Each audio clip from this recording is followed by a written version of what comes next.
Hi friends. இப்போ வந்து TNPSC சம்மந்தமாக ஒரு மோட்டிவேட்டட் வீடியோ தான், ஒரு குட்டி ஷார்ட்ஸ் வீடியோ. கொஞ்சம் உங்களை வந்து மோட்டிவேஷன் பண்ணுறதுக்காக நான் இந்த வீடியோ போடுறேன். என்னென்னா, நீங்கள் வந்து டிஎன்பிசி எக்ஸாமுக்கு படிக்கும்போது நான் வந்து ஒரு டிப்ஸு சொல்கிறேன். இப்போ நீங்கள் வந்து ஃப்ரெஷராக இருக்கீங்க, நீங்கள் வந்து பிகாம் முடிச்சிருக்கீங்க, எம்காம் முடிச்சிருக்கீங்க, ஒரு பிஎஸ்சி முடிச்சிருக்கீங்க, எம்எஸ்சி முடிச்சிருக்கீங்க. ஸோ நான் வந்து படிப்பை வந்து இதோட நிறுத்திட்டேன். நான் ஒன்றும் பிஎஸ்சியோடு நிறுத்திட்டேன், இல்லைனா எம்எஸ்சியோடு நிறுத்திட்டேன், இல்லை பிஇ முடிச்சுட்டு நான் படிப்பை நிறுத்திட்டேன். நான் வந்து டிஎன்பிசி எக்ஸாமுக்கு படிக்கலான்னு இருக்கேன்.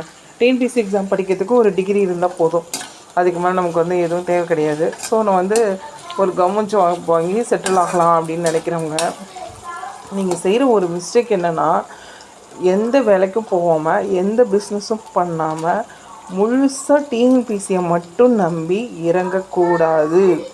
ஏன்னா நீங்கள் யாரெல்லாம் இறங்கலாம், யாரெல்லாம் இறங்கக்கூடாதுன்னு நான் சொல்கிறேன்.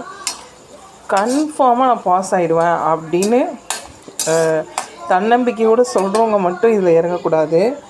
செயல்படுத்துகிறவங்க மட்டும்தான் இதில் இறங்கணும். மீதி மற்றவங்களாம் எப்படி நான் படிக்கணும்னா, ஒன்று ஏதாவது ஒரு ஜாப் வாங்கி வச்சுக்கோங்க கையில், இல்லைனா ஏதாவது ஒரு பிஸ்னஸ் பண்ணிக்கிட்டே டிஎன்பிசிக்கு படிங்க. ஏன் சொல்கிறேன்னா, சப்போஸ் நீங்கள் வந்து எக்ஸாமில் ஃபெயில் ஆகிட்டா நீங்கள் ஏற்கனவே பார்த்துட்டு ஜாபோ இல்லை ஒரு பிஸ்னஸோ உங்களுக்கு கை கொடுக்கும். அதனால தான் சொல்கிறேன், வெறுமனே டிஎன்பிசிக்கு மட்டும் நான் படிக்க போகிறேன். இது யாருக்கு நான் சொல்கிறேன்னா, ஆண்களுக்கு சொல்கிறேன்னா, பெண்களுக்கு வேறு ஒன்று சொல்கிறேன்.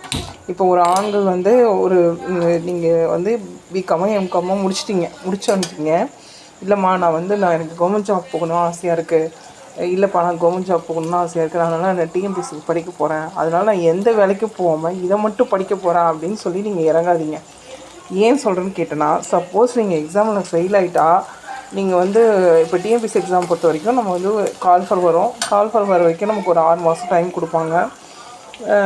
கால்ஃபர் வந்து அப்ளிகேஷன் நம்ம போட்டதுக்கப்புறம் ஒரு 3 மாதம் டைம் இருக்கும். அப்புறம் நீங்கள் எக்ஸாமில் ஃபெயில் ஆகிட்டீங்கன்னு வச்சுக்கோங்களேன், அடுத்த கால்ஃபர் வர வரைக்கும் மறுபடியும் ஒரு 6 மாதம் 8 மாதம் வெயிட் பண்ணணும். அதுக்கப்புறம் எக்ஸாம் பாஸ் பண்ணணும், ரிசல்ட்டுக்காக வெயிட் பண்ணணும். சப்போஸ் நீங்கள் ஃபெயில் ஆகிட்டிங்கன்னா கிட்டத்தட்ட ஒரு 1.5 வருஷம் 2 வருஷன்ற மாதிரி போயிடும்.